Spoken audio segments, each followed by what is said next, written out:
네, 뉴스업 시작하겠습니다. 전국적으로 극한 폭염이 이어지는 가운데 오늘도 서울의 낮 기온이 37도까지 오르겠습니다. 기상청은 이중 고기압 영향권에서 뜨겁고 습한 남동풍이 가세하며 이번 주 중반까지 예년보다 심한 더위가 이어지겠다고 밝혔습니다. 휴일인 어제 경기 안성 양성면의 비공식 기온이 전국에서 가장 높은 40.6도까지 치솟았고 서울도 38도로 올해 최고 기온을 기록했습니다. 네, 이처럼 폭염과 열대야가 계속되는 가운데 전국 곳곳에서 정전 피해가 속출하고 있습니다. 더위를 피해 차 안이나 근처 숙박업소에서 밤을 지새운 주민들도 많았습니다. 배민혁 기자입니다. 자정을 훌쩍 넘긴 시각 인천의 아파트 단지 앞에 주민들이 삼삼오오 모여 있습니다. 열대야의 단지 내부 변압기가 고장나 전기 공급이 중단되면서 집안에선 잠을 자기가 어려워진 겁니다. 에어컨과 선풍기, 냉장고가 모두 먹통이 됐습니다. 이렇게 나오다 보니까 지금 차에서 시동 켜고 있는 분들이 되게 많더라고요. 지금 더워가지고 잘라고 그러다가 도저히 못 지내서 지금 물 한 면 사러 나왔거든요. 경기도 화성 동탄 신도시에선 아파트 3개 단지에 정전이 발생해 주민 4명이 승강기에 갇혔다가 구조됐습니다. 이 밖에도 성남 분당과 시흥, 오산, 충북 청주 등에서 아파트 정전 제보가 빗발쳤습니다. 수천 가구가 더위와 씨름하며 밤을 보냈습니다. 냉동고 이제 얼린 것들 있을 거 아니에요? 그게 이제 막 물이 샌대요. 물도 새고 있고 이거 어떡할 거냐, 이 더위에 어떻게 자냐. 대부분 변압기 과부하 탓으로 추정되는데 전력 수요가 많은 여름, 비슷한 피해가 반복될 가능성이 커 대비가 필요해 보입니다. 어제 오후 경기 양평군에선 80대 여성이 몰던 승용차가 돌연 주택으로 돌진해 마당에 있던 10대 초등학생이 숨졌습니다. 음주나 약물 운전 정황은 없었고 경찰은 운전자가 우회전하려다 운전이 미숙해 사고를 낸 것으로 보고 정확한 경위를 조사하고 있습니다. YTN 배민혁입니다. 네, 더위 때문에 온열 질환자도 늘고 있습니다. 누적 2,300명을 넘어섰는데요. 밤사이를 제외하면 하루 종일 환자가 발생하고 있어서 주의가 필요합니다. 염혜연 기자입니다. 폭염이 계속되면서 응급실에 실려가는 온열 질환자 숫자도 하루 100명 안팎에 달하고 있습니다. 1년 중 가장 더운 절기 대서였던 지난 22일 146명의 환자가 발생한 뒤 조금씩 줄어들고는 있지만 지난 26일에도 98명을 기록하는 등 안심할 수준으로 내려오지 않고 있습니다. 질병관리청이 감시체계를 가동한 뒤 지금까지 누적 환자는 모두 2,311명에 달합니다. 지난해와 비교해보면 2.6배나 많습니다. 사망자는 11명을 유지하고 있지만 역시 지난해보다 2.7배 많은 수치입니다. 더군다나 이 집계는 전국 516개 응급실로 내원하는 환자만 포함한 것으로 대형 응급실이 없는 지역의 통계는 잡히지 않아 실제로는 훨씬 더 많은 환자가 발생하고 있을 것으로 추정됩니다. 한낮에만 위험한 건 아닙니다. 자정 이후 밤 사이를 제외하면 전 시간대에 걸쳐 환자가 많이 발생하고 있어서 활동할 때 주의가 필요합니다. 온열 질환은 65세 이상에서 발생한 비율이 압도적으로 높습니다. 대부분 더위로 인한 탈진 증상이 발생하고 열사병과 경련 등의 증세도 많습니다. 질병청은 가급적 야외 활동을 자제하고 물을 자주 마실 것을 권고했습니다. YTN 염혜원입니다. 네, 미국과 유럽연합이 EU산 상품에 15% 관세를 부과하는 내용의 무역 협상을 타결했습니다. 대신 EU는 미국에 대규모 에너지 구매와 신규 투자를 약속했습니다. 워싱턴에서 신윤정 특파원이 보도합니다. 트럼프 미국 대통령과 우르줄라 폰데어라이엔 EU 집행위원장이 영국 스코틀랜드에서 1시간 반가량 회동한 뒤 15% 관세율에 합의했다고 발표했습니다. Agreeing that the tariff straight across for automobiles and everything else will be a straight across tariff of 15%. EU산 자동차 제품에는 현재 기존 2.5%에 트럼프 대통령이 모든 수입 자동차에 도입한 25% 품목 관세를 더해 27.5% 관세가 부과되고 있습니다. 대미 수출 주력 업종이 자동차인 유럽 입장에서는 최악의 상황은 면했지만 한국으로선 경쟁국인 일본산에 이어 EU산 자동차에도 15% 관세가 적용돼 압박을 받게 됐습니다. 미국이 철강과 알루미늄 품목에 적용 중인 50% 관세는 계속 부과됩니다. 양측은 또 EU가 요구해온 항공기 등 전략적 품목에 대해서는 상호 무관세에 합의했습니다. On a zero for zero tariffs on a number of strategic products. This includes all aircraft and component parts. EU는 합의를 위해 대규모 투자를 약속했는데 앞으로 3년간 총 7,500억 달러, 약 1,038조 원 규모의 미국산 에너지를 구매하고 6천억 달러, 약 830조 7천억 원을 추가 투자하기로 했습니다. 협상 시한 종료를 닷새 앞두고 정상 간 전격 합의가 이뤄지면서 세계 최대 규모 교역국 간 전면전은 피하게 됐습니다. 트럼프 대통령은 중국과의 무역 협상도 거의 합의에 도달했다고 밝혔습니다. 스웨덴 스톡홀름에서 현지 시각 28일과 29일에 열리는 미중 3차 고위급 회담에서 상호 관세 부과 유예가 또 90일 연장될 것이란 관측이 나오고 있습니다. 워싱턴에서 YTN 신윤정입니다. 네, 미국이 중국과도 합의에 가까워졌다고 밝히면서 사실상 마지막 주요 협상국은 한국이 될 전망입니다. 설상가상으로 트럼프 행정부는 2주 뒤 한국의 주력 수출품인 반도체에 대한 품목 관세를 발표하겠다면서 압박 수위를 높여가고 있습니다. 뉴욕에서 이승윤 특파원입니다. 8월 1일 상호 관세 부과를 앞두고 최대 고비였던 EU와의 협상을 타결한 트럼프 대통령은 앞으로 서너 개 나라와 추가 협상을 진행하겠다고 밝혔습니다.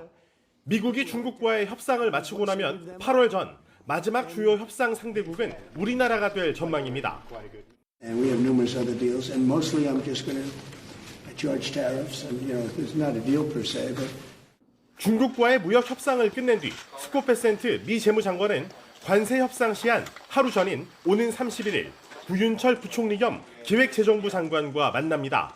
촉박한 협상 일정 속에 하워드 러트닉 미국 상무부 장관은 반도체 관세를 2주 뒤에 발표할 것으로 예상한다고 밝혔습니다.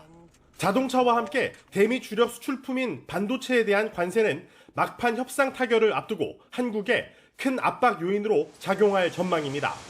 이런 가운데 미일 협상 타결 이후 드러난 양국의 해석 차이가 EU와의 협상 직후에도 나타나기 시작했습니다. 15% 관세가 어떤 상품까지 적용되는지를 놓고 이견이 노출된 겁니다. It includes not only the cars, so go down with the tariffs for cars to 15%, but also all goods and semiconductor and pharma. 의약품이 포함된다는 EU의 발표와는 달리 트럼프 대통령은 의약품에는 15% 관세가 적용되지 않는다고 강조했습니다. 주요국에 대한 관세가 현실로 다가오자 미국 기업들은 부담을 느끼며 가격 인상 시점을 저울질하고 있습니다. 트럼프 대통령의 관세 충격파는 이르면 8월부터 나타날 것이란 우려가 제기되고 있습니다. 뉴욕에서 YTN 이승윤입니다. 네, 이런 가운데 조선업이 막판 협상 타결의 돌파구가 될 수 있다는 전망이 나오고 있습니다. 제조업 비중이 압도적으로 큰 우리 경제가 협상에 만약에 실패할 경우 실질 GDP 타격 등 대형 악재가 될 것이란 우려도 나오고 있습니다. 보도에 오인석 기자입니다. 대통령실은 한미 통상협상에서 조선 분야에 대한 미국 측의 높은 관심을 확인했다고 밝혔습니다. 양국 간 조선업 협력을 포함한 상호 합의 가능한 방안을 만들어 나가기로 했다고 강조했습니다. 트럼프 대통령은 지난 4월 미국 조선업 재건을 도모하고 중국의 해양 패권을 저지하기 위한 행정명령을 내린 바 있습니다.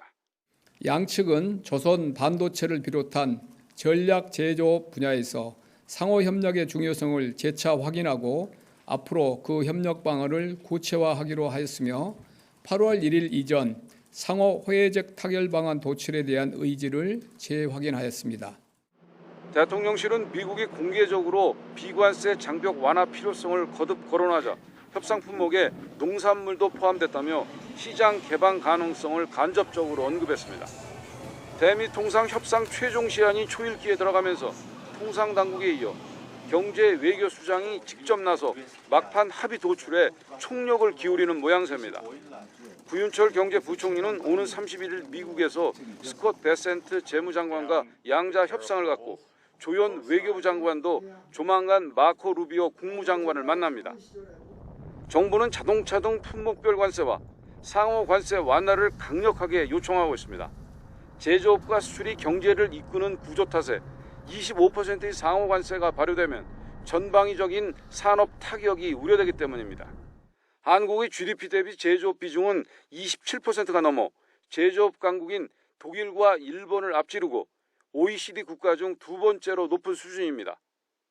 미국이 지난 4월부터 수입 자동차에 25%의 품목 관세를 부과하면서 현대 기아차의 2분기 영업이익은 두 자릿수로 급감했습니다. 대외경제정책연구원은 지난달 열린 공청회에서 미국의 관세 정책이 그대로 강행되면 우리 경제 실질 GDP가 0.3에서 0.4% 감소할 수 있다고 밝혔습니다. 협상 타결이 이루어지지 않아 25% 상호 관세가 부과되면 0%대 저성장에 갇힌 우리 경제 성장률 전망의 추가 하향 조정도 불가피할 것으로 우려됩니다. YTN 오인석입니다. 이재명 대통령은 주말과 휴일 공식 일정을 잡지 않고 막바지 대미 관세 협상 전략에 대한 고심을 이어간 것으로 보입니다. 대통령실은 이 대통령이 거의 24시간 보고를 받는 상황이라고 밝혔는데 국익 중심의 실용 외교가 중대 기로에 섰다는 평가가 나옵니다. 정인용 기자입니다. 이재명 대통령은 지난 7일 미국의 상호관세 25% 부과 예고 이후 공식 석상에서는 관련 언급을 하지 않고 있습니다.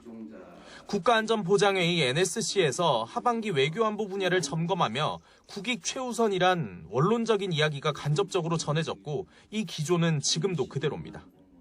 국익을 중심으로 해서 가장 우리나라에 큰 혜택을 줄 수 있고 여러 가지를 염두에 둔 협상에 임하라라고 하는 것이 대통령의 메시지였고 거의 24시간 내내 보고받으시는 상황이다라고 보셔도.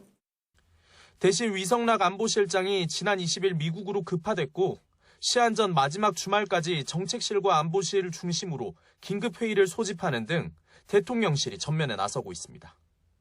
특히 현지에 나가 있는 정부 대표단과 실시간으로 소통을 이어가며 대미 투자와 비관세 장벽 완화, 안보를 고리로 관세율 낮추기 협상안 마련에 고심을 거듭하는 분위기가 읽힙니다. 정부는 현지 협상단과 긴밀한 협의를 통해 국익 최우선의 원칙 아래 한미 간 상호 이익이 될 수 있는 협상 결과를 한미 간 통상협상이 이 대통령의 국익 중심 실용 외교에 직결되는 문제인 만큼 대통령실이 총력전을 펼치고 있다는 분석이 나옵니다. 다만 협상 상대가 미국인 만큼 국익을 최대한 지키면서 국민을 설득할 수 있는 지점이 어디가 될지는 이 대통령의 결단에 달려 있습니다. 관세 협상 얘기 제가 이거 분명히 물어볼 텐데 뭐라고 대답을 할까? 또 얘기 자체가 영향을 미칠 수도 있어서 참 말하기 어려운 주제이긴 합니다. 먼저 합의한 일본의 협상 결과물이 우리 협상의 평가 지표로 활용될 거란 부담도 적지 않은 가운데 대통령실은 마감 시한까지 이어질 막판 줄다리기를 면밀히 주시할 걸로 예상됩니다. YTN 정인용입니다. 네, 지금 특검 속보가 들어왔습니다. 김건희 특검이 이준석 개혁신당 대표의 상계동 자택을 압수수색하고 있습니다. 명태균 씨 관련 공천 개입 의혹 수사에 속도를 내고 있는 김건희 특검은 어제 윤상현 국민의힘 의원을 불러 조사했는데요. 특검의 수사 방향이 2022년 당시 국민의힘 당대표였던 이준석 의원에게도 향하는 것으로 보입니다. 자, 이준석 의원은 2021년 6월부터 2022년 8월까지 국민의힘 당대표를 맡았었는데요.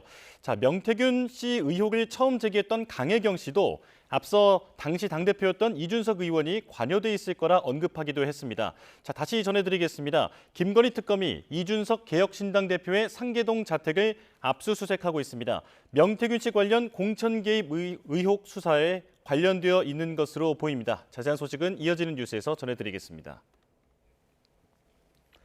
이재명 정부의 첫 여당 대표를 뽑는 전당대회를 앞두고 정청래, 박찬대 후보가 2차 TV토론에서 맞대결을 벌였습니다. 두 후보는 내란 세력과 협치는 없다고 한 목소리를 내면서도 이재명 정부 1기 내각 인선에 대해선 온도차를 보였습니다. 김다현 기자입니다. 민주당 정청래, 박찬대 후보는 당대표 선거 2차 TV토론에서도 국민의힘을 내란 세력으로 규정하고 협치가 어렵다는 데 한 목소리를 냈습니다. 저랑 맞는 당대표는 없을 것 같습니다. 왜냐하면 저는 협치보다 내란 척결이 우선이다. 내란 세력과 협치도 타협도 거래도 절대 없다라는 점을 현안인 한미 관세 협상에 대해서도 경제와 군사 문제는 분리해야 한다고 같은 의견을 냈습니다. 다만 이재명 정부 1기 내각 인선에 몇 점을 주겠냐는 질문에는 다소 입장차를 드러냈습니다. 정 후보는 고민 없이 100점 만점에 99점을 주겠다며 실사구시형 내각이라고 평가했지만 박 후보는 높은 점수를 주고 싶다면서도 성과부터 보고 판단해야 한다고 답했습니다. 강선우 전 여가부 장관 후보자의 거취 문제에서 확인된 시각차가 내각 전반에 대한 평가로 이어진 걸로 보입니다. 상대에게 직접 질문을 던지는 주도권 토론에서는 신경전이 더 뜨겁게 펼쳐졌습니다. 정 후보는 박 후보가 추구하는 게 협치 당대표와 개혁 당대표 중 어떤 거냐고 확인했는데 국민의힘 45명 제명 촉구 결의안도 내시겠다 이런 말씀을 하시는데 그래서 한 가지 제가 진짜 생각이 무엇인가를 한번 여쭤보겠습니다.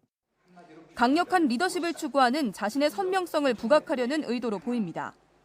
박 후보는 억울한 공천 배제를 없애겠다는 정 후보의 이른바 노컷 당대표의 의미에 오해 소지가 있다고 지적했습니다.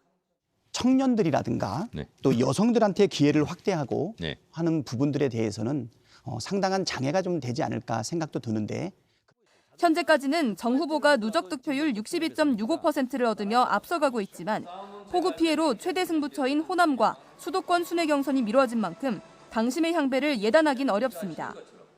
두 후보는 이번 주 당심을 사로잡기 위해 막판 전력 질주에 나서는데 검찰과 사법개혁 등 민감한 주제에서 선명성 경쟁을 이어갈 것으로 보입니다. YTN 김다현입니다. 국민의힘 당권 경쟁에서는 윤 전 대통령의 계엄을 옹호했던 한국사 강사 출신 전한길 씨 논란이 계속되고 있습니다. 전 씨가 참여하는 유튜브 방송에 출연하겠다는 후보가 나오는가 하면 연대를 끊고 혁신 후보들끼리 단일화를 하자는 움직임도 나왔습니다. 김다연 기자가 보도합니다. 국민의힘 당대표 출마를 선언한 장동혁 의원이 이번 주 전한길 씨가 참여하는 유튜브 방송에 출연하기로 했습니다. 장 의원은 YTN에 보수 지지층이 보는 유튜브 채널에서 당원들을 대신해 궁금한 점을 묻겠다는데 당대표 후보로서 거절할 이유가 있느냐고 출연 배경을 설명했습니다. 김문수 전 장관 측도 출연 요청을 받았으나 아직 검토하고 있는 거로 알려졌습니다.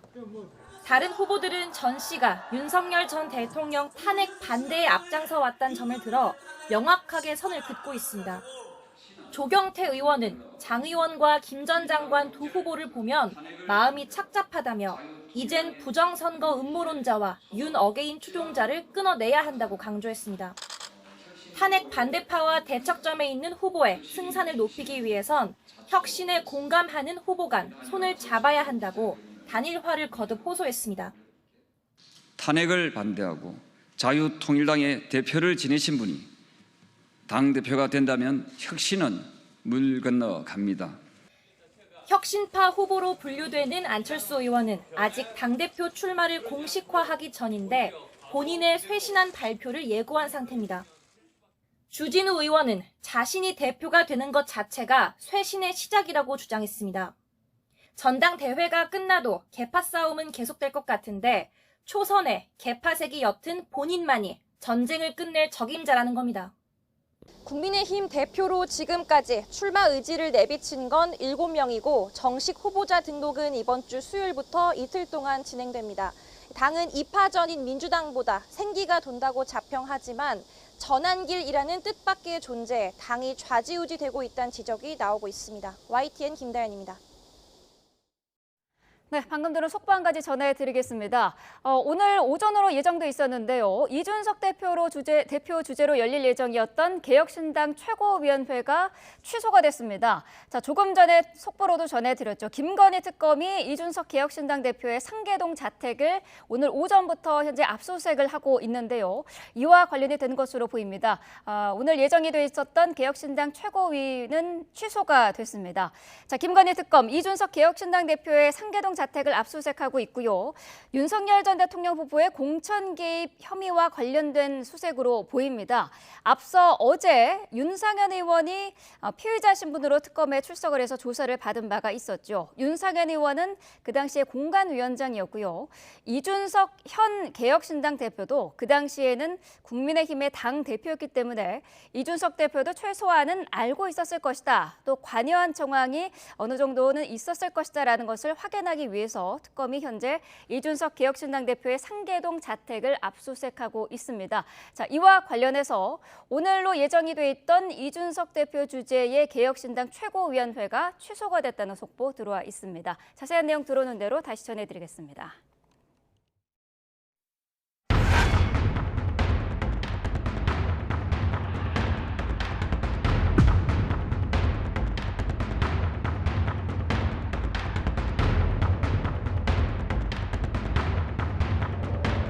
문재인이 오늘날 우리 국민이 겪는 모든 고통의 원천이야.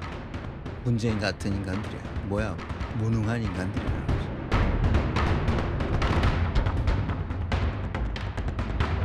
더군다나 인사혁신처장이라는 거는 공무원의 정부의 전체 인사를 관할하는 자리입니다. 결국 인사 만사가 아니라 인사 참사가 될 거라고 생각합니다. 철회하시기 바랍니다. 국민의 눈높이에 맞지 않는 과거 언행들의 부적절한 언행들에 대해서는 진정성 있게 사과해야 한다고 보고 있습니다.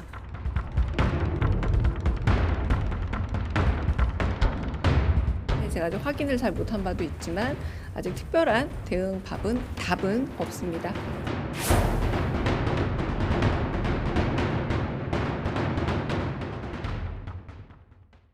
네, 정치권 상황 자세히 짚어보겠습니다. 차재원 부산가톨릭대 특임교수, 최수영 시사평론가와 함께하겠습니다. 어서 오십시오. 안녕하세요. 네, 자 최동석 인사혁신처장 이야기 먼저 해보도록 하겠습니다. 논란이 되는 과거 발언들이 계속해서 지금 등장을 하고 있는데 여당 내에서도 새로운 것들이 더 나올까 우려하는 그런 목소리도 있는 것 같아요. 지금까지 논란 어떻게 보고 계시나요? 일단 뭐 지금 여당 측에서 봤을 때는 소위 말하는 까도라는 이야기가 나올 정도로 뭐 하고 나면 새로운 이야기들이 계속적으로 쏟아지고 있기 때문에 네. 상당히 난감할 수밖에 없다는 생각이 듭니다.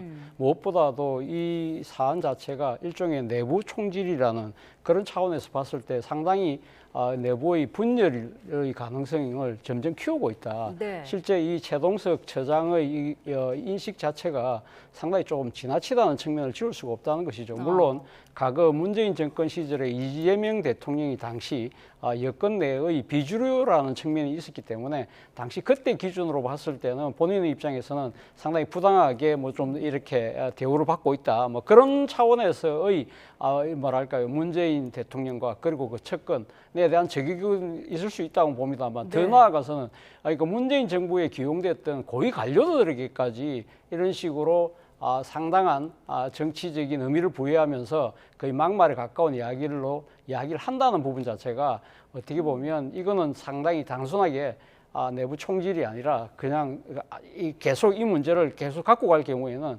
상당히 이 폭발력이 있는 내부 분열의 씨앗이 될 수 있다는 그런 측면이라는 것이죠. 그런데 문제는 이 문제에 대해서 비판적인 시각을 갖고 있는 분들도 솔직히 이 문제를 공개적으로 거론하기가 쉽지 않은 것이 대통령의 이 사건에 대한 또 뭐랄까요, 일종의 이 항명 내지는 저항 이런 것처럼 해서 더 큰 또 내부 분열이 있을 수 있다. 그런 측면에서 봤을 때는 이 부글부글하지만 소가리를 하면서도 일단 공은 대통령실에 있다는 그런 생각에서 조금 상황을 지켜보는 과정인 것 같습니다. 그래서 그럴까요? 어제 그 백승하 원내대변인도 대통령실이 여론을 수렴을 해서 판단할 것이다라고 했다가 대통령의 임명권을 존중하겠다로 말이 바뀌었어요.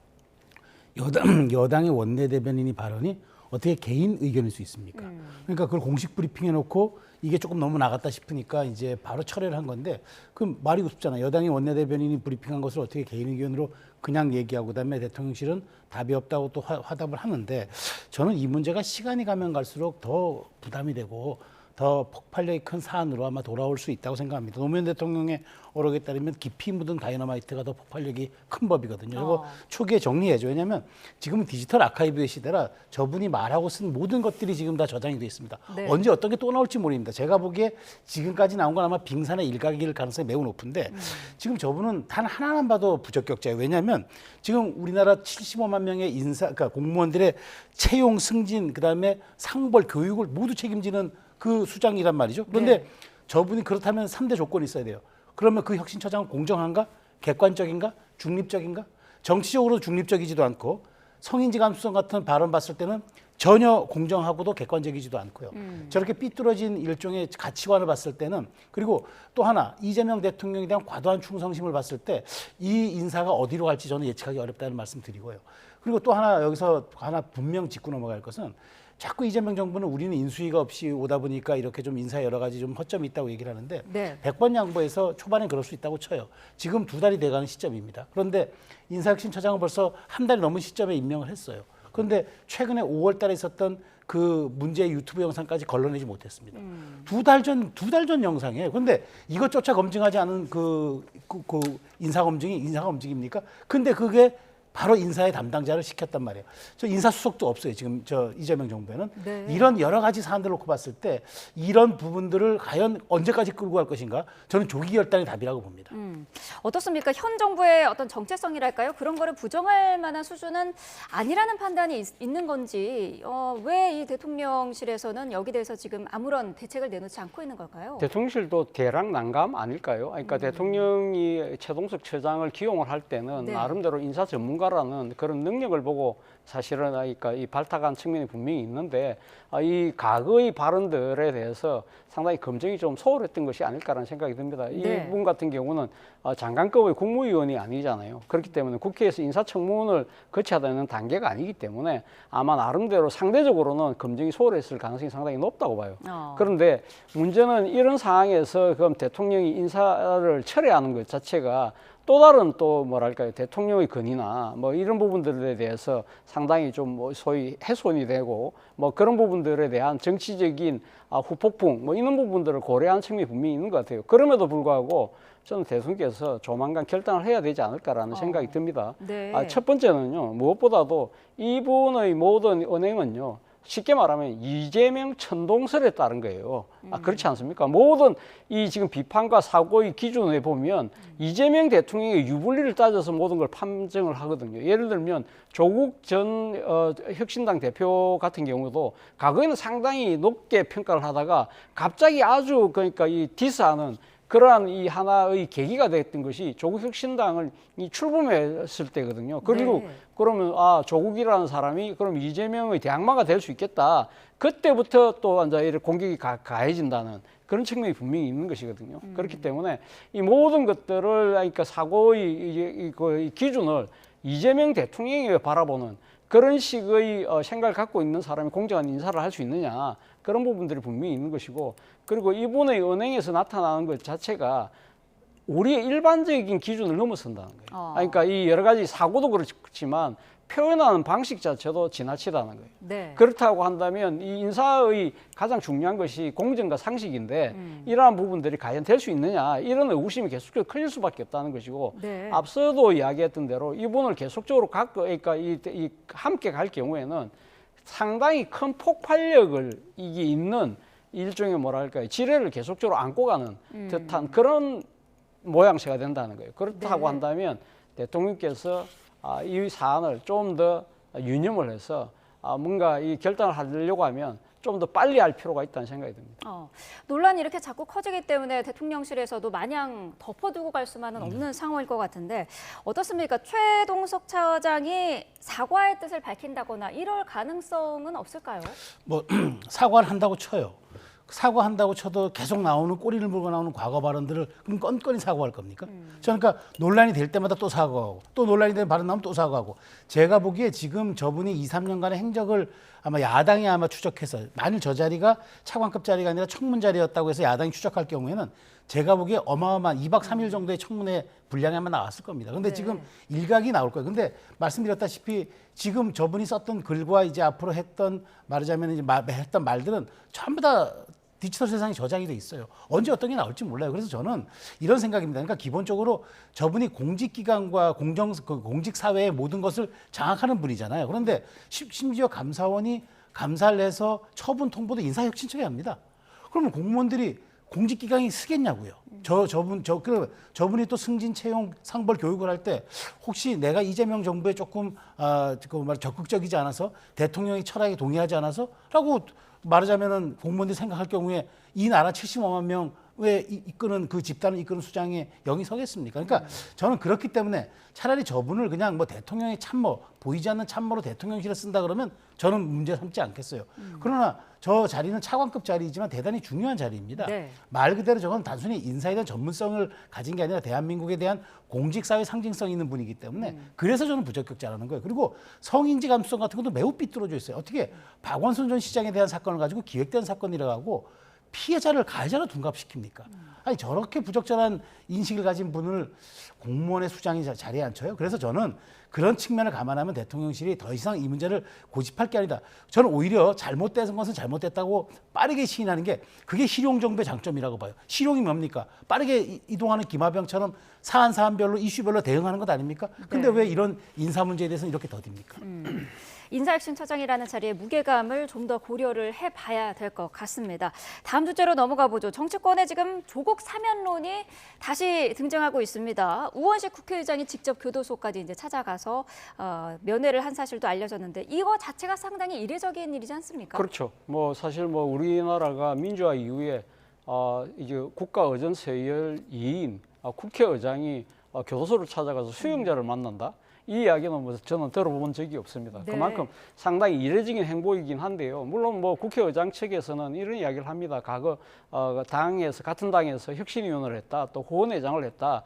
그 인간적인 정리 때문에 갔다고 하지만 여러 가지 이 정황상으로 봤을 때는 저는 뭐 사면 이야기가 오갔을 가능성이 높다. 왜냐하면 7월 17일 날 제헌절 날 대통령 관저에서 대통령과 식사를 하고 난 뒤에 며칠 뒤에 지금 찾아갔다는 거예요. 그리고 또 지금 8월 15일 강복절이 지금 다가오고 있지 않습니까? 그리고 이 사실 이번 강복절은 뭐 이재명 정부의 첫 출범에 맞는 강복절이기도 하지만 또 강복제 80주년이에요. 네. 그렇다고 한다면 소위 말하는 정주년이기 때문에 이재명 대통령 입장에서는 대규모 특사를 통해서 국민 통합, 화합 뭐 이런 부분들을 강조할 가능성이 상당히 높은데 거기에 만약에 조국 전 대표가 빠진다고 한다면 말 그대로 앙코 없는 찐빵, 파수 없는 찐빵처럼 될 가능성이 높기 때문에 저는 이야기했을 가능성이 높다고 보고 무엇보다도 지금 여권 일각에서 나오는 검찰, 정치검찰의 그 피해자들에 대한 구제론 이런 차원에서도 조국 전 대표를 사면할 필요가 있다는 논리가 상당히 힘을 받고 있다는 것이죠. 물론 뭐 형기의 뭐 4분의 1 정도밖에 안 채웠기 때문에 그런 식으로 반대의 목소리도 있긴 합니다만 사실 어떻게 보면 이 조국 가정 자체가 완전히 멸문지하의 수준까지 당했다. 그럴 정도면 그 대가를 치를 만큼 치렀다는 동정론도 있고요.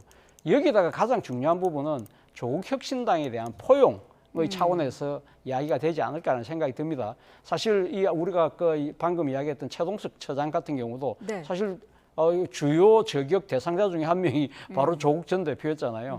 그리고 최근에 오광수 그리고 봉욱 민정수석 임명과 관련해서 조국 혁신당에서 어떻게 검찰 기득권론자들을 기용하느냐 강하게 반발했잖아요. 이런 부분들을 고려했을 때는 사실 조국 전 대표의 사면을 통해서 여권의 화합 뭐 이런 부분도 좀 고려하는 것이 아닐까라는 생각이 듭니다. 네, 사실 이재명 정부 탄생에 있어서 뭐 일정 부분의 부채라고 할까요? 조국 전 대표의 역할도 있었기 때문에 신경은 쓰고 있을 것 같은데 그 시기가 중요하지 않겠습니까? 바로 오는 이 8.15 특사에 포함이 될까요? 저는 그렇게 가지 않을 거라고 보지만 또 그렇게 돼서도 안 되죠. 그건 사법정에 부합하지 않죠. 저는 생각해 보십시오.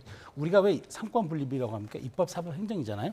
입법부는 뭡니까? 처벌할 법을 만듭니다. 사법부는 그 법에 의거해서 처벌의 그 수위를 조절합니다. 그리고 행정부는 그 처벌에 대해서 집행할 때 집행력과 사면권을 가집니다. 절묘하게 분할되어 있지 않습니까? 그런데 처벌할 법을 만든 입법부의 수장이 사법부가 최종 판단을 내린 지 얼마 안 돼서 교도소를 찾아갑니까? 시그널이 있는 거잖아요. 메시지가 있는 거잖아요. 그렇다면 여기에 이제 남은 것은 이 형의 행정의 집행력을 가지고 또 사면권을 가진 행정부가 이제 판단하는 그 수순이 남았는데 마치 어떻게 보면 잘 짜여진 지금 어떤 이 시나리오에 따라서 흘러가는 것처럼 보이지 않습니까? 이런 건 부적절하다는 거죠. 더더군다나 형기의 4분의 1도 채우지 않았어요. 네. 그런데 그 입법부의 수장이 개인적인 이유로 간다? 개인적인 자기의 메시지라면 제3자를 통해서도 충분히 전달할 수 있었을 겁니다. 그런데 이렇게 보란 듯이 중인 환시리에 간다는 거는 보란 얘기죠. 그런데 이렇게 될 경우에 저는 대통령의 사명권이라는 게 국민 통합 이런 것들이 아니라 일종의 검찰을 공격하는 수단으로 또 사명권이 쓰이는 거예요. 이런 것들은 어떻게 우리가 국민 통합의 차원에서 받아들여질 수 있습니까? 그런 측면에서 저는 여권 일각에서 군불은 떼겠지만 쉽지 않을 것이다. 더더군다나 대선 캠페인하면서 일 찍으면 빨리 돌아올 조국 이런 식의 캠페인을 했는데 마치 여기에 대해서 채무성, 보훈성 이렇게 보답을 하듯이 사명권을 남용한다? 저는 이재명 대통령이 그런 어떤 무리한 판단을 하지 않을 것으로 생각이 되고요. 네. 아마 여권 일각에서는 그런 것들을 끊임없이 문제를 제기하겠지만 저는 쉽지 않은 사안이라고 봅니다. 네, 국민의힘 상황도 짚어보겠습니다. 전당대회를 한 달 정도 앞두고 있는 상황인데 신천지 개입설이 난데없이 등장을 했어요. 홍준표 전 시장이 지난 대선 때 윤석열 전 대통령이 국민의힘 후보로 뽑힌 배경에 이 신천지가 있다라고 주장을 한 건데 교주에게 직접 들었다 이렇게까지 지금 주장을 하고 있어요. 그렇죠. 홍 전 시장의 주장 자체의 진실과 관련해서는 본인이 직접 들었다고 하니까 네. 상당한 실체가 있다는 이야기잖아요. 그런데 저는 그 이야기 들으면서 딱 느꼈던 부분은 왜 이 이야기를 진작하지 않았지? 그렇죠. 왜 이제 와서 이 이야기를 할까? 이런 생각이 들긴 듭니다만 그럼에도 불구하고 이 사안 자체는 반드시 실체를 규명할 필요가 있다. 물론 이 사안과 관련해서 제 생각에 특검에서 이 부분을 지금 수사 중인 것으로 지금 알려지고 있잖아요. 네. 그렇다고 한다면 이 부분의 실체는 곧 드러날 가능성이 높지만 그에 앞서서 사실 이 가장 이 당사자고 피해자일 수 있는 것이 국민의힘이거든요. 네. 사실 보수의 가치가 뭡니까? 이 일종의 민주주의 원칙을 지키는 것이잖아요. 그것이 아니라 일종의 특정 후보의 유불리를 위해서 특정 종교단체를 집단적으로 동원을 해서 이 지금 당심을 왜곡하고 민심을 왜곡했다고 한다면 이거야말로 민주주의의 가장 근간을 흔드는 그런 사안이라고 한다면 이 이야기를 들은 당장 이 지금 국민의힘 지도부에서 이 문제를 규명해야 되겠다고 먼저 치고 나와야 되는데 네. 우리는 지금 마치 강 건너 불구경 하듯이 마치 홍준표 전 시장하고 지금 홍준표 전 시장이 지금 이렇게 타겟으로 삼은 건성동원과 이 지금 싸움을 그냥 불구경 하듯이 보고 있는 듯한 처신은 저는 정말 잘못됐다는 생각이 듭니다. 네, 보시는 것처럼 지금 권성동 의원은 즉각 반발하면서 법적 대응까지 예고를 하고 있는데 당내에서도 굉장히 당황스럽다는 반응일 것 같아요. 그렇죠. 지금 그렇지 않아도 전환길 파동에 이어서 네.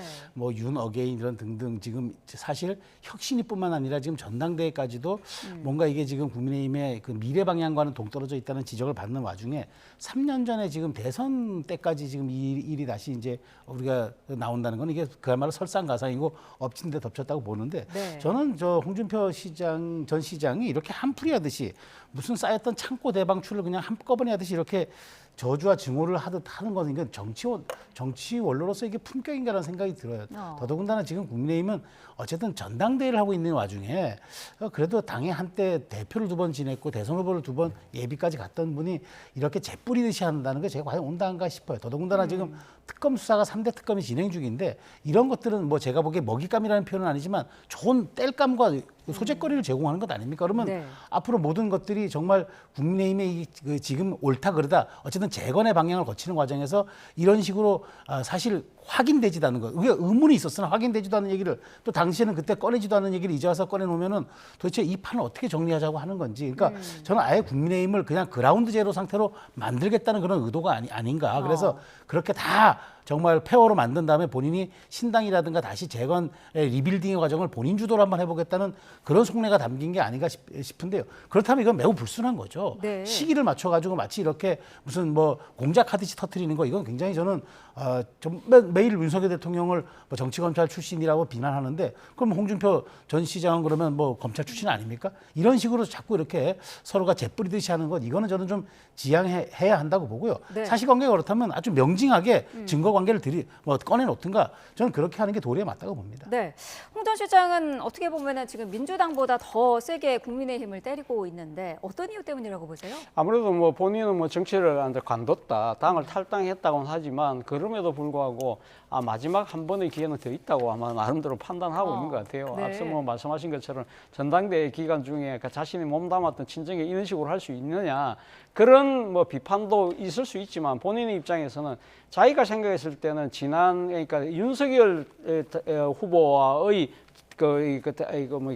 대선 경선 그리고 이번에 경선 이 두 개 다 사실은 어떻게 보면 왜곡된 당신과 민심에 의해서 자신이 억울하게 당했다는 부분을 세상에 알리고 이런 식의 잘못된 이 처신을 계속적으로 하고 있는 이 당에 대해서 정말 국민들이 심판을 해달라. 그리고 난 뒤에 자신이 어떤 식으로든 보수의 재건을 하겠다는 그런 의지를 담아서 이야기를 하고 있습니다만 그럼에도 불구하고 아까 제가 말씀드렸던 대로 사실 이런 불의와 잘못이 있다고 한다면 자신이 현직에 있을 때 당당하게 이야기를 먼저 했어야 되는 것이 옳은 수순이 아니었나 생각이 듭니다. 네, 말이 나온 김에요. 홍 전 시장은 뭐 은퇴를 선언했습니다만 오는 9월에 정치권 복귀를 예고를 한 상황이지 않습니까? 네. 지금 자신이 몸담았던 당에 대해서 이렇게 불을 지르고 있는 상황인데 어떤 방식으로 정치권에 다시 복귀를 하게 될까요? 저는 제가 보기에 특검, 그러니까 9월이라고 했지만 사실 12월을 생각하는 것 같아요. 그러니까 3대 특검이 마무리되면 제가 보기에 홍 전 시장의 생각으로는 거의 뭐 국민의힘이 지도부도 있고 외형은 있지만 아마 내부적으로 굉장히 타격을 많이 받아서 좀 균열도 세질 거 형해가 될 것이다 사실상. 그렇게 됐을 경우에 뭐 거기 나온 일부 세력과 그다음에 자신이 갖고 있는 어떤 그런 정치적 자산을 바탕으로 이제 그 6월 지방선거를 목표로 한 신당이라든가 다시 이런 걸 생각을 하는 것 같아요. 네. 그러면서 이제 길게 봐서는 이준석 개혁신당과도 연대를 생각하는 것 같은데 그건 본인의 생각이고 전 그렇습니다.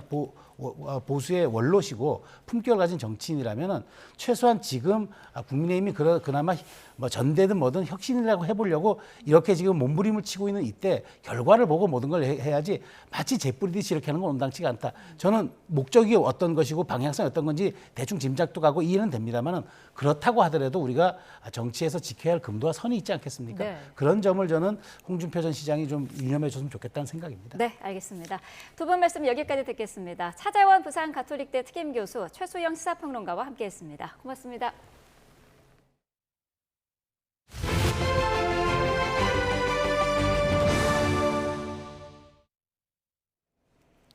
네, 북한이 김여정 노동당 부부장 담화를 통해 이재명 정부 들어 처음으로 대남 메시지를 내놓았습니다. 우리 정부의 잇따른 유화책을 평가절하하면서 대화 의지가 전혀 없다는 입장을 분명히 했습니다. 취재기자 연결하겠습니다. 이종원 기자, 자세한 소식 전해주시죠. 네, 김정은 국무위원장의 동생인 김여정 노동당 부부장이 오늘 아침 남북관계는 동족이라는 개념의 시간대를 완전히 벗어났다는 제목의 담화를 발표했습니다. 김 부부장은 담화를 통해 서울에서 어떤 정책이 수립되고 어떤 제안이 나오든 흥미가 없다며 한국과 마주 앉을 일도 논의할 문제도 없다는 공식 입장을 명백히 밝힌다고 말했습니다. 이재명 정부의 잇따른 유화책을 자신들의 관심을 끌고 국제적 각광을 받아보기 위해 동족 흉내를 내는 것이라고 비꼬기도 했고 귀맛 좋은 장서를 늘어놓더라도 한미 동맹에 대한 맹신과 우리와의 대결 기도는 선인자와 조금도 다를 바 없다고 지적했습니다. 또 해체돼야 할 통일부의 정상화를 시대적 과제로 내세운 것을 보아도 확실히 흡수통일이라는 망령에 정신적 포로가 된 본색은 절대로 달라질 수 없다는 것을 확인할 수 있다고도 주장했습니다. 대북방송 중단 역시 남측이 스스로 초래한 문제를 어떻게 조처하든 남측의 일일 뿐이라며 진작에 하지 말았어야 할 일들을 가역적으로 되돌려 세운 것에 불과하다고 평가절하했습니다. 오는 10월 말 경주에서 열리는 아시아태평양 경제협력체 APEC 정상회의 계기에 김 위원장 초청 가능성이 거론되는 것에 대해선 헛된 망상이라고 비판했습니다. 김 부부장의 담화는 이재명 정부에 대한 북한의 첫 공식 입장으로 남북을 적대적 두 국가 관계로 거듭 규정하며 일단 대화에 나설 뜻이 없다는 점을 분명히 한 것으로 보입니다. 특히 지난주 금요일 오후 취임 10일 전 정동영 통일부 장관의 본격적인 업무 개시에 맞춰 발표한 점이 눈에 띄는데요. 다만 과거 대남 메시지에서 흔히 보이던 괴뢰 등 자극적인 표현을 사용하지 않으면서 나름대로 수위는 조절하려는 의도도 엿보입니다. 지금까지 정치부에서 YTN 이종원입니다. 러시아 모스크바와 북한 평양으로 가는 직항편이 첫 운항을 시작했습니다. 이 구간에 정기 항공편이 생긴 건 30여 년 만인데 원산에도 직항편이 생길 가능성이 커 북한과 러시아의 민간 교류가 한층 확대될 전망입니다. 이경화 기자가 보도합니다. 러시아의 관문 모스크바 공항. 비행기 탑승 수속을 기다리는 사람들의 표정에 기대감이 엿보입니다. 모스크바와 평양을 잇는 정기 직항편이 30여 년 만에 다시 운항하게 된 겁니다. По сравнению с поездом, это гораздо удобнее, когда поезд ходит раз в 3 недели, идет 8 дней, а тут всего 8 часов, 24 раза быстрее. 러시아 항공사 노스윈드의 첫 평양행 비행기에는 400여 명이 탑승했습니다. 우리 돈으로 약 77만 원인 항공권은 모두 매진됐습니다. 모스크바와 평양을 오가는 직항편은 한 달에 한 번 운항할 예정이지만 수요에 따라 횟수가 늘어날 수 있습니다. Наши страны должны связывать столицу. И Пхеньян-Москва это был один из вопросов для того, чтобы такая связь была, не используя возможности третьих стран, допустим, Китайскую Народную Республику. 그동안 북한과 러시아 간 직항편은 블라디보스토크와 평양 노선이 유일했습니다. 러시아 정부는 평양을 시작으로 모스크바와 원산을 직접 오가는 노선도 여는 것을 검토하고 있습니다. 원산은 지난 12일 라브로프 러시아 외무장관이 김정은 국무위원장을 만난 곳으로 북한은 이 지역을 러시아 등 외국인을 겨냥한 관광지로 개발하고 있습니다. 이 자리에서도 러시아는 우크라이나 파병 이후 한층 각별해진 북한과의 관계를 과시했습니다. Приветы подтверждает приверженность всем договоренностям, которые были достигнуты, и очень рассчитывает на продолжение прямых контактов с вами в самое ближайшее время. 지난 4월 러시아와 북한을 육로로 잇는 두만강 자동차 교량 공사가 시작됐고 2020년 코로나 사태로 중단된 열차 운행도 지난달 재개됐습니다. 지난해 포괄적 전략적 동반자 관계를 맺은 뒤 각 분야에서 협력을 강화하면서 양측의 교류는 한층 빨라질 것으로 보입니다. YTN 이경아입니다. 수도권 주택담보대출 한도를 6억 원으로 제한한 지 오늘로 한 달이 됐습니다. 서울 아파트값 상승폭이 4주째 줄어들면서 일단 급한 불은 꺼진 모양새지만 불씨는 여전해 안심하기는 이른 상황입니다. 최두희 기자가 현장 취재했습니다. 올해 들어 아파트값이 9% 넘게 뛴 서울 강남구. 하지만 6.27 대출 규제 이후 한 달째 인근 부동산 중개업소엔 손님이 뚝 끊겼습니다. 문의가 없어요. 별로 많이 줄어버렸고 실제로 거래로 이루어진 것은 거의 없고 물을 오는 건 간혹 있어도 거래는 안 이루어져요. 하작한 사람도 없고. 급매물을 제외하면 집주인들은 호가를 내리진 않고 대출 창구가 막힌 매수자들은 관망세로 돌아서면서 눈치 싸움도 치열합니다. 그분들 입장에서는 대출이 규제가 되니까 못 들어오시고 이분들 입장에서 급하지 않으니까 가격을 낮추지 않으시고. 실제로 서울 아파트 매매 거래량은 뚝 떨어졌습니다. 지난달 10,000건이 넘었던 거래량은 대출 규제 영향이 본격화한 이달 들어 2,000여 건으로 급감했습니다. 서울 아파트값 상승세도 한풀 꺾였습니다. 서울 아파트값은 25주 연속 상승했지만 대출 규제 이후 상승폭은 4주째 줄었습니다. 아직 다른 중저가 지역으로의 풍선 효과도 잠잠합니다. 다만 똘똘한 한 채 선호 현상은 여전해 인기 지역을 중심으로 신고가 거래가 속출하고 있는 점이 불안 요소입니다. 게다가 대출 규제의 효과가 장기적으로 유지되긴 어려운 만큼 언제든 공포 매수, 이른바 패닉 바잉이 되살아날 가능성도 있습니다. 기다리면은 향후에 품질이 좋은 그런 주택들이 공급될 거라는 그런 신뢰도 확보와 그런 시그널들이 지속적으로 좀 있어줘야. 이에 따라 실효성 있는 공급 대책이 절실한 상황입니다. 앞서 김윤덕 국토교통부 장관 후보자가 유휴부지를 활용하는 방안을 검토하고 있다고 밝힌 만큼 유휴부지 개발이 새 정부 주택공급 대책의 중요한 축을 담당할 것으로 관측됩니다. YTN 최두입니다. 두부와 장류를 만드는 국내 업계에 비상이 걸렸습니다. 올해 콩 수입량이 급감하면서 원료가 떨어져 가고 있기 때문인데요.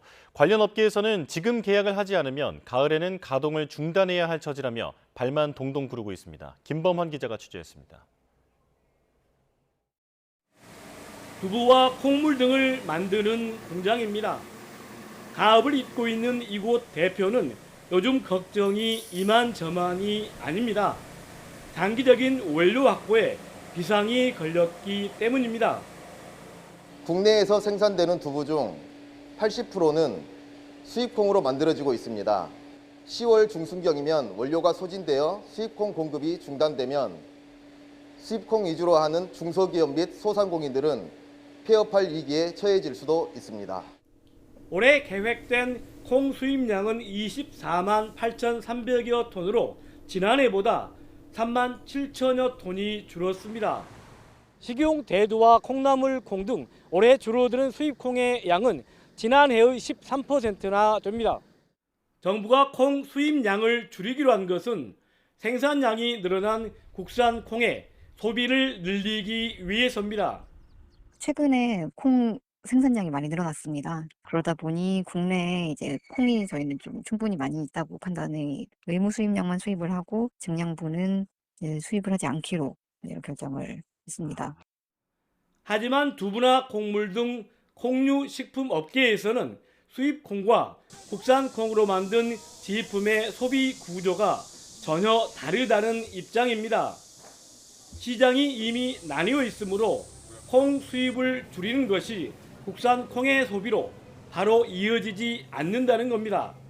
수입콩은 단가가 저렴하여 소상공인 및 단체 급식 등으로 보편적으로 공급되지만 국산콩은 소비자가 선택함에 백화점, 대형마트 등 소비자의 기호에 따라 차별화가 됩니다. 통관 등으로 2, 3개월이 걸리는 것을 감안하면 지금 당장 물량 확보가 절실한 상황. 가공용 수입 대두를 쓰는 중소기업은 낮은 관세를 적용하는 할당 물량을 확대해 가동 중단 사태가 벌어지지 않기를 간절히 바라고 있습니다. YTN 김범환입니다. 정부의 민생회복 소비 쿠폰 정책에 대해 소기업과 소상공인의 80%는 효과가 있을 것으로 기대한다는 설문 결과가 나왔습니다. 중소기업 중앙회가 지난 17일부터 20일까지 노란우산 공제 가입자 396명을 대상으로 새 정부에 바라는 정책을 조사한 결과 가장 많은 응답자 39.4%가 내수 활성화와 소비 촉진 정책을 꼽았습니다. 또 은행 대출 시 소상공인 전용 신용평가 모형이 필요한지 묻는 질문에는 응답자의 71%가 필요하다고 답했습니다. SPC그룹이 생산직 야근을 8시간 이내로 제한해 장시간 야간 근로를 없애기로 했습니다. SPC그룹은 앞서 이재명 대통령 주재로 열린 간담회에서 지적된 노동 강도 문제에 대해 엄중히 인식하고 어제 SPC 커미티를 긴급 개최해 이같이 결정했다고 밝혔습니다. 또 인력 확충과 생산 품목 및 생산량 조정, 라인 재편 등을 통해 전반적인 생산 구조를 완전히 바꾸겠다면서 각 사별 실행 방안을 마련해 10월부터 시행에 들어간다고 설명했습니다. 이어 제품 특성상 필수적인 품목을 제외하고는 야간 생산을 최대한 없애고 주간 근무 시간도 점진적으로 줄여 피로 누적과 사고 위험을 막겠다고 덧붙였습니다. 경기 의정부시에 있는 노인보호센터에서 50대 여성을 흉기로 살해한 혐의를 받는 피의자가 숨진 채 발견됐습니다. 경찰은 A씨가 범행 전 수차례에 걸쳐 피해 여성을 스토킹한 것으로 보고 있습니다. 오승훈 기자입니다. 산 중턱에서 경찰 과학수사대 수사관들이 분주하게 움직입니다. 곧이어 등산로 비탈길을 따라 살인사건 피의자 시신을 수습해 내려옵니다. 한 말씀만 해주시면 감사하겠습니다. 죄송합니다. 네, 혹시 용의자 신원 확인됐는지도 아직 확인이 어려울까요? 오전 10시 50분쯤 경기 의정부시 용현동 수락산에서 60대 남성 A씨가 숨진 채 발견됐습니다. 인근을 지나던 등산객이 경찰에 신고했는데 A씨는 50대 여성을 살해한 혐의로 경찰의 추적을 받고 있었습니다. 용의자가 발견된 건 이곳 수락산 중턱의 등산로 인근이었는데 당시 심정지 상태였다고 경찰은 설명했습니다. A씨는 지난 26일 오후 5시 10분쯤 경기 의정부시 용현동에 있는 노인보호센터에서 근무 중이던 50대 여성 B씨에게 흉기를 휘둘러 숨지게 한 혐의를 받고 있습니다. 용의자가 집에서 나올 때 입은 옷차림이 현장 CCTV상 피의자와 일치하였고 그 외 현장 감식 결과를 종합하여 피의자를 특정하였습니다. 경찰은 A씨가 노인보호센터에서 피해자와 함께 일하다 지난해 12월쯤 그만둔 것으로 확인했습니다. 노인보호센터에서 운전기사로 일했던 A씨가 피해 여성을 스토킹한 혐의로 경찰에 수차례 신고됐던 사실도 드러났습니다. 경찰은 A씨가 지난 3월 피해자 집을 찾아가 서성거리고 5월에는 지속적으로 문자를 보낸 데 이어 7월에 또다시 피해자를 찾아가 현행범으로 체포됐다고 밝혔습니다. 다만 A씨가 동종 전과가 없고 범행을 인정하는 등 반성하는 태도를 보여 불구속 상태로 수사해왔다고 설명했습니다. 또 체포 당시 100m 이내 접근 금지와 연락금지 명령을 신청했으나 스토킹 행위가 지속적, 반복적으로 보기 어렵다는 이유로 검찰 단계에서 불청구됐다고 덧붙였습니다. 이와 함께 이번 사건 당시 스마트워치 신고가 접수되지 않은 것과 관련해서는 피해자의 핸드백 고리에 스마트워치가 채워져 있어 신고하지 못한 것으로 보인다고 설명했습니다.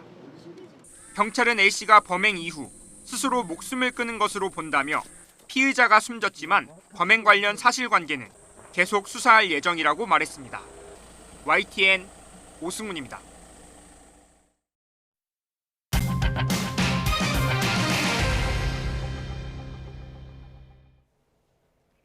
조금 전 전해드린 것처럼 김건희 특검팀이 아침부터 이준석 개혁신당 대표의 서울 상계동 자택에 대한 압수수색을 하고 있습니다. 이 대표는 윤석열 전 대통령 부부의 공천 개입 의혹 당시 당의 대표였는데요. 취재기자 연결해 알아보겠습니다. 임예진 기자. 네, 서울 광화문에 있는 김건희 특검 사무실 앞입니다. 네, 김건희 특검이 이준석 개혁신당 대표의 자택을 압수수색하고 있다고요? 네, 김건희 특검팀은 오늘 오전부터 서울 노원구 상계동에 있는 이 대표 자택에 수사관들을 보내 압수수색을 진행하고 있습니다. 이 대표는 지난 2022년 윤 전 대통령 부부가 명태균 씨로부터 무상 여론조사를 받는 대가로 김영선 전 의원의 공천을 도운 것으로 의심되는 시기 당 대표였습니다. 특검은 이 대표와 김 전 의원 또 명 씨 등이 한자리에 모였다는 이른바 7불사 회동 등을 확인할 전망입니다. 어제는 같은 의혹과 관련해 당시 공천관리위원장이었던 윤상현 의원이 업무방해 혐의 피의자 신분으로 특검에 출석해 14시간의 강도 높은 조사를 받고 자정쯤 귀가했습니다. 윤 의원은 조사에 성실하게 임했다고 하면서도 의혹의 진위를 묻는 기자들에겐 말을 아꼈습니다. 직접 들어보시겠습니다. 평상시에 뭐 얘기 나왔던 것들하고 해서 제가 아주 성실하게 또 진실되게 대답했습니다. 김건희 특검팀은 내일 윤 전 대통령 소환도 앞두고 있죠? 네, 김건희 특검팀은 내일 오전 10시 윤 전 대통령을 공직선거법 위반 혐의 등으로 불러 조사할 예정입니다. 윤 전 대통령은 이른바 명태균 게이트의 정점에 있는 인물인데요. 2022년 지방선거와 보궐선거, 또 2024년 22대 총선 공천 개입 의혹과 함께 20대 대선에서도 명태균 씨로부터 여론조사를 무상으로 받은 혐의를 받고 있습니다. 또 대선 토론 과정에서 김 여사가 도이치모터스 사건으로 오히려 손해를 봤다고 말해 허위 사실을 유포한 혐의도 받고 있습니다. 다만 재구속 이후 건강상의 이유를 들어 내란 특검의 소환과 강제 구인 또 재판에도 모두 불출석하고 있어 내일 조사가 실제로 이루어질지는 아직 미지수입니다. 네, 다른 특검 수사 상황도 전해주시죠. 네, 조은석 특별검사가 이끄는 내란 특검은 이상민 전 장관의 신병 처리를 고심하고 있습니다. 이 특검은 이 전 장관이 비상계엄 당시 허석콘 소방청장에게 단전 단수 지시를 직접 내린 것으로 의심하고 있습니다. 또 국무회의 과정에서는 비상계엄 선포를 막아야 하는 국무위원회 책무를 다하지 않고 사실상 방조했다고도 보고 있는데요. 다만 특검은 추가 조사를 할지 아니면 곧바로 구속영장 청구에 나설지는 아직도 고민 중인 것으로 전해졌습니다. 최상병 특검은 오늘 오전 9시 반쯤 이종섭 전 국방부 장관의 참모진인 박진희 전 국방부 군사보좌관을 참고인으로 불러 조사할 예정입니다. 이 박 전 보좌관은 지난 2023년 7월 김계환 전 해병대 사령관과 박정훈 전 해병대 수사단장이 최상병 사건 소동조사 결과를 이 전 장관에게 보고했을 당시 함께 있었던 인물입니다. 이 특검은 오늘 박 전 보좌관을 통해 윤 전 대통령과 이 전 장관의 당시 지시 내용에 대해서 구체적으로 캐물을 것으로 보입니다. 지금까지 김건희 특검 사무실 앞에서 YTN 임혜진입니다. 네, 법적인 쟁점 서정빈 변호사와 좀 더 자세히 알아보겠습니다. 어서 오십시오. 네, 안녕하십니까. 네, 자 지금 전해드린 것처럼 특검이 이준석 개혁신당 대표의 집을 압수수색하고 있습니다. 명태균 씨 공천 개입 수사에 속도가 붙고 있는 모양새인데 어떤 부분을 들여다보고 있을까요? 네, 결국 이제 2022년 보궐선거 등 당시에 당 대표였던 이준석 대표가 과연 명태균 씨 측의 그런 부탁을 받고 공천에 개입을 했는지 여부에 대해서 수사를 하고 있는 상황입니다. 따라서 이와 관련된 압수수색이 진행됐던 것으로 보이고요. 예. 사실 시간이 상당히 지나긴 했습니다. 이제 당시 문제가 됐던 시기는 2022년이고 지금 거의 3년이 지난 상황이기 때문에 과연 특검 입장에서는 의미 있는 증거를 확보할 수 있을지가 상당한 관건이긴 합니다.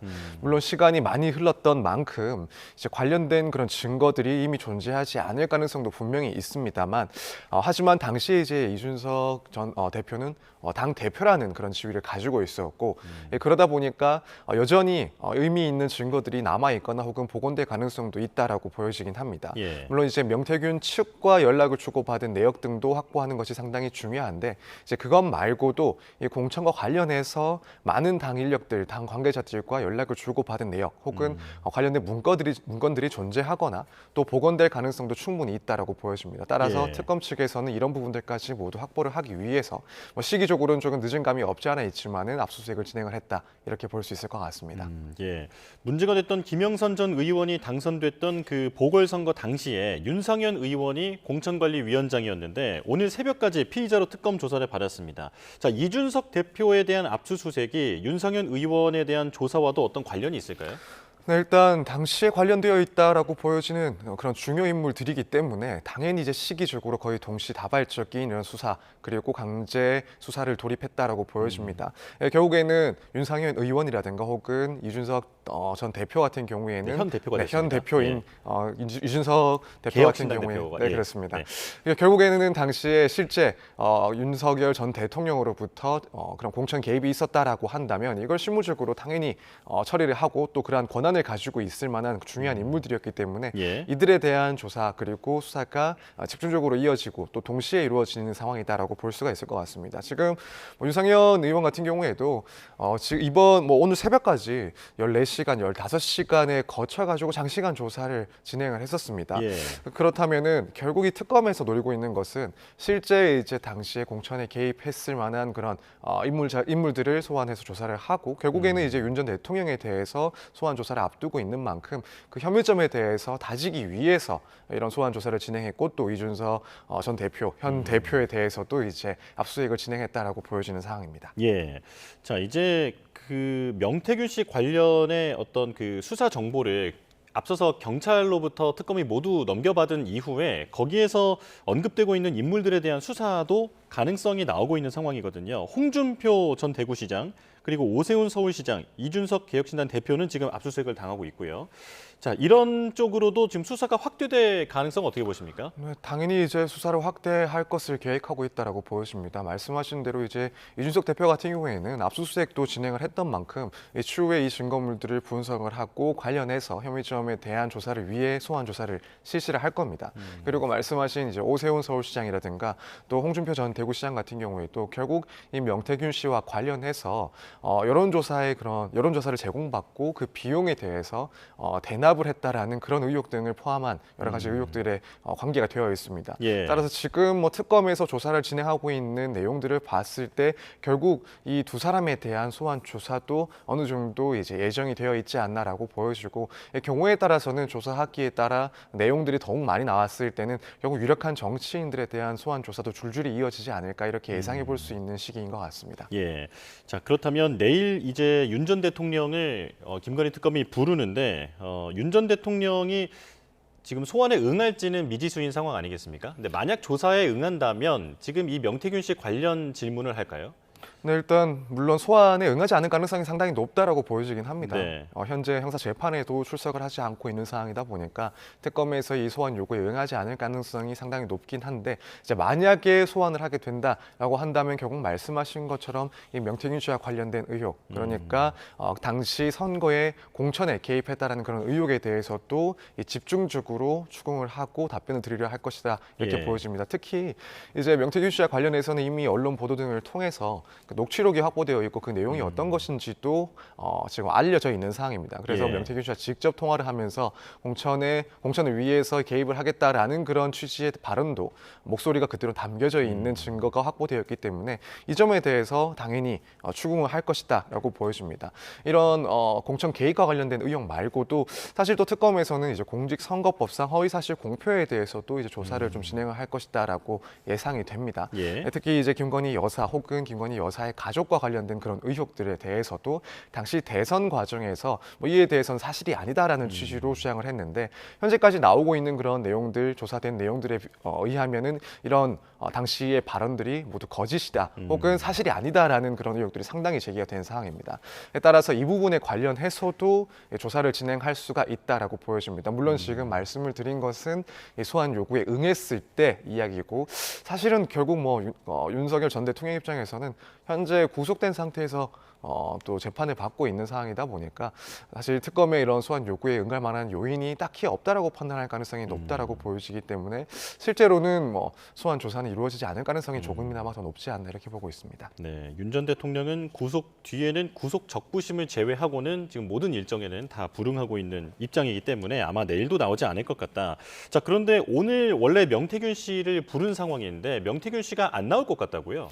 네, 그렇습니다. 사실 이제 원래는 소환 조사가 오늘로 예정이 되어 있었는데 그 소환 요구서를 전달받는 것도 거부를 했다라고 합니다. 예. 수령도 거부를 하면서 특검에서는 일방적으로 조사 일정을 잡고 있다라고 이제 상당한 불만을 표시하기도 했고 이미 관련해서 본인은 재판을 받고 있기 때문에 또 한편으로는 당시 수사 과정에서 모든 것을 진술했기 때문에 굳이 추가적인 조사가 필요 없다. 만약 그렇게 진행을 하게 된다면 불필요한 그런 중복적인 조사다라는 점을 주장을 해왔습니다. 예. 사실 물론 뭐 그 말의 일부가 타당할 가능성도 있긴 합니다. 이미 검찰에서 상세한 내용들을 조사했다라고 한다면 특검에서는 그걸 가지고 또 증거로 활용을 할 수도 있긴 한데 다른 측면에서 그러니까 명태균 씨 측에서는 사실 이 특검 조사에 굳이 응할 만한 이유가 없다라고 판단을 했을 가능성이 상당히 높지 않나라고 생각이 됩니다. 결국에는 이 공천과 관련된 그런 의혹들에 대해서 명태균 씨는 관련해서 이미 재판을 받고 있는 상황이고 그렇다면 굳이 이 특검에서 조사에 응할 필요가 있을까에 대한 당연히 그런 의문이 있다라고 보여집니다. 굳이 조사에 응하지 않더라도 이미 재판은 대부분 진행 중인 상황이고 뭐 추가적으로 중대한 혐의가 문제가 된다라면 모를까 과거에 이미 진술했던 내용에 대해서 굳이 내가 출석을 할 필요까지는 없다. 만약 출석하지 않는다고 하더라도 강제구인까지 나아갈 만한 그런 내용은 아닐 것이다라고 이미 조금 판단을 하고 있지 않나라는 생각이 듭니다. 그래서 현재 지금 특검의 출석 요구에 대해서 조금은 버티고 있는 그런 모양새가 아닐까 이렇게 보여집니다. 예. 자, 이제 김건희 여사 명품 관련해서 질문을 드리겠습니다. 지난주에 김건희 여사와 그 김건희 여사 일가에 대한 전방위적인 압수수색이 있었는데 여기에서 나토 순방 당시에 착용했던 귀금속들이 발견이 됐습니다. 자, 그런데 이 귀금속들에 대해서 김건희 여사 측은 모두 모조품이다라고 주장하고 있는데 예전엔 빌렸다라고 했던 것 같거든요. 네, 그렇습니다. 이제 초기에 이 목걸이와 관련해서 의혹이 제기가 되었을 때 왜냐하면 고가의 명품 목걸이로 보이는데 여기에 대한 재산 신고를 하지 않았으니 이것이 어떻게 된 일인지 의혹이 제기가 된 적이 있습니다.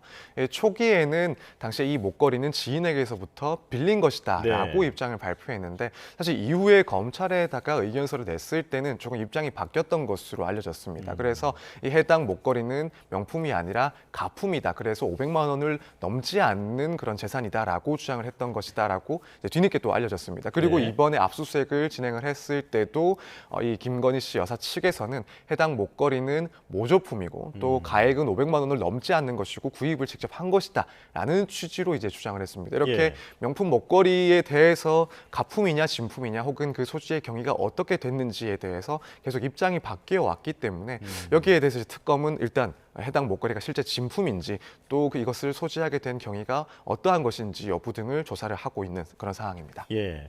자, 그리고 건진법사 전성배 씨를 통해서 전달받았다라고 하는 샤넬백 수사도 지금 실마리가 좀처럼 잡히지 않고 있는데 가방 2개를 다른 가방 3개와 신발 하나로 교환했다라고까지는 알려져 있습니다.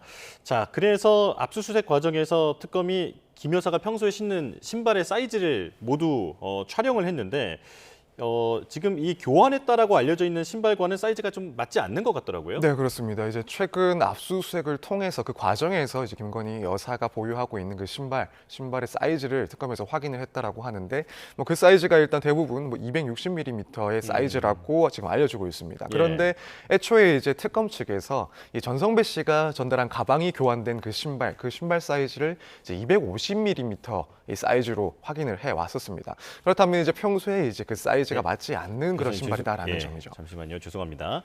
자, 지금 전국적으로 불볕더위가 이어지면서 정부가 중앙재난안전대책본부 회의를 열었습니다. 현장으로 가보겠습니다. 7월에는 경남, 밀양 등 일부 지역에서 40도씨를 육박하는 극한의 폭염이 발생해서 이로 인한 인명 및 재산 피해도 증가하고 있습니다. 비공식 계측으로는 40도가 넘는 지역도 나오고 있습니다. 이에 정부는 지난 금요일인 7월 25일부터 폭염 재난위기 경보를 심각 단계로 격상하고 중앙재난안전대책본부를 가동하여 범정부적으로 총력 대응을 하고 있습니다. 중대본부장으로서 현 시점에서 기관들이 해야 할 몇 가지 사항을 당부하고자 합니다. 우선 지난 산불과 이번 폭우 피해를 입은 이재민 분들이 폭염으로 인한 2차 피해를 입지 않도록 건강관리에 만전을 기해 주시기 바랍니다.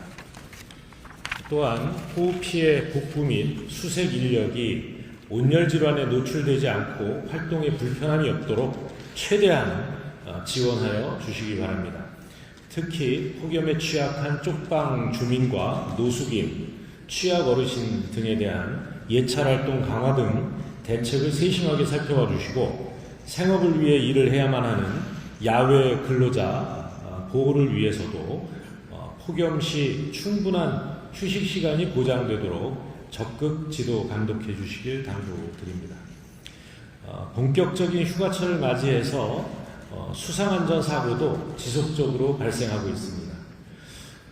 어제 그저께 하루 6명의 순환사고로 희생되신 분들이 발생했는데 이처럼 이 더위가 심해질수록 물놀이 사고, 익수 사고가 늘어난다라고 하는 점을 감안해서 강, 계곡, 바다 등 주요 피서지와 또 여름 축제, 공연장에서도 안전사고가 발생하지 않도록 철저하게 관리해 주시기 바랍니다. 물놀이 관리 지역뿐만 아니라 관리 외 지역에서도 위험에 대처할 수 있도록 국민 여러분들에 대한 순환사고 안전에 유의해 주십사 하는 홍보도 아울러 함께 해주시기 바랍니다. 또한 폭염으로 인한 가축 폐사도 늘어나고 있습니다. 축산농가에 지원한 폭염 대책비 등을 신속하게 집행해서 피해가 최소화될 수 있도록 관리해 주시고 양식업 피해도 다시 한번 살펴봐 주시기 바랍니다. 도로, 철도 등 기반시설 피해와 전력 공급 중단으로 인해 국민들께 불편을 끼치지 않도록 선제적으로 점검해 주시기 바랍니다. 또한 무더위 쉼터 이용에 불편함이 없도록 수시로 점검하는 등 운영에 철저를 기해 주시고 국민들께서 폭염으로 인한 증상을 인지하고 대처할 수 있도록 대처 요령 등도 적극적으로 안내해 주시기 바랍니다. 대통령께서 취임 이후 연일 재난안전의 중요성을 강조하고 계십니다. 공직자 여러분들께서도 국민 행복과 안전을 지킨다는 소명의식을 갖고 각자의 자리에서 최선을 다해 주시기 바랍니다. 마지막으로 국민 여러분들께도 당부의 말씀을 드리겠습니다. 올 여름은 어느 해보다 무더운 여름이 될 것이라고 예상되고 있습니다. 낮 시간대에는 가급적 야외 활동을 자제해 주시고 충분하게 수분을 섭취하셔서 건강한 여름을 보내주시기 바랍니다. 감사합니다. 네, 윤호중 행안부 장관의 발언 듣고 왔습니다. 폭염에 대한 대책이 줄을 이뤘는데요. 폭염에 정부는 총력 대응하겠고 수해민이 2차 피해를 입지 않도록 만전을 기하겠다고 밝혔습니다. 자, 자세한 소식은 이어지는 뉴스에서 전해드리고요. 이번엔 국민의힘 비대위 현장으로 가보겠습니다. 미국의 관세 조치로 인해서 지난 2분기 기아자동차의 영업이익은 전년 대비 24%, LG전자는 무려 47%가 감소했습니다. 앞으로 나흘 남은 한미 관세 협상이 일본이 받아낸 15% 수준으로 타결되지 못할 경우에 우리 기업과 국민 경제가 입을 피해는 막대할 것입니다. 그러나 대한민국 경제가 사느냐 죽느냐 기로에 서 있게 된 관세 협상은 지지부진하고 이재명 정권은 기업하기 좋은 나라 만들기는커녕 기업 때려잡기에만 골몰하고 있는 것 같습니다. 이재명 대통령은 대선 과정에서는 줄곧 친기업을 강조했지만 모두 거짓말로 드러나고 있습니다. 상법 추가 개정, 노란봉투법, 법인세 인상 등 하나같이 기업을 옥죄고 시장 질서를 위협하는 내용입니다. 상법 개정은 7월 여야 합의로 처리된 지 한 달도 되지 않아서 자사주 소각 의무화, 집중투표제 강화 등 또다시 개정을 추진하고 있습니다. 자사주는 기업의 자산으로 자율적 처분이 보장되어야 하며 이를 법으로 강제하는 것은 자본 잠식과 유동성 악화를 초래할 수 있습니다. 정부 여당이 마치 상법 개정이 곧 주가 상승으로 이어진다는 환상 속에서 정책을 밀어붙이고 있는 것은 아닌지 심각한 우려를 금할 수 없습니다. 노란봉투법은 불법 파업 면허 발급법입니다. 불법 파업과 점거 등에 대한 손해배상 청구를 원천 차단함으로써 사실상 불법 파업을 제도화하려는 시도입니다. 그 피해는 고스란히 협력업체와 중소기업이 떠안게 될 것입니다. 법인세 인상 시도도 납득할 수 없습니다. 2023년도에 여야 합의로 인하한 법인세를 다시 25%로 올리겠다는 것은 글로벌 경제 상황을 외면한 무책임한 주장입니다. 전쟁, 고금리, 고유가 등 복합 위기로 인한 경기 침체가 세수 감소의 원인인데 이를 세율 인하 탓으로 돌리는 것은 억지 논리입니다. 21조 원이 넘는 국채를 무리하게 발행해서 전 국민에게 돈을 살포하더니 이제 와서 그 부담을 증세로 메꾸겠다는 것은 조삼모사식 국민 기만입니다. 이재명 정권은 기업의 손발을 묶고 노조의 불법에는 눈 감으며 세금 인상을 추진하고 있습니다.